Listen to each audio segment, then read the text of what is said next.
আন্তর্জাতিক মঞ্চে 50-এর অধিক ব্যাটিং গড়, তাও জাতীয় দলের জার্সি গায়ে মাত্র 16টি ম্যাচ খেলেছেন সঞ্জু স্যামসন। প্রতিভার অভাব না থাকলেও ভারতীয় দলে কখনোই নিজের জায়গা পাক করতে পারেননি স্যামসন। অনেকের মতে আবার তাকে নিজেকে মেলে ধরার জন্য যথাযোগ্য সুযোগও দেওয়া হয়নি। এই প্রসঙ্গে স্যামসন নিজে কি মনে করেন? এক দশক আগে জাতীয় দলের নিজের ওয়ানডে অভিষেক ঘটালেও সঞ্জু স্যামসন এখনো অবধি সব মিলে 50 ম্যাচও কিন্তু খেলেননি।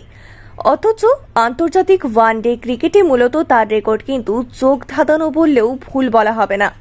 16 ম্যাচে 56.66 গড়ে মোট 510 রান করেছেন তারকা ক্রিকেটার। টি-20তে 30 ম্যাচে তার সংগ্রহ 444 রান।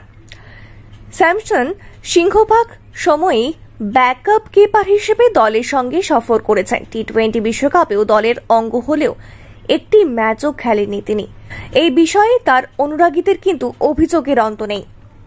অনেকে মনে করেন স্যামসনকে বাকিদের মতো যথেষ্ট সুযোগ দেওয়া হয় না। মূলত তার আইপিএল পারফরমেন্সে তিনি যে কতটা প্রতিভাবান তা বোঝা যায়।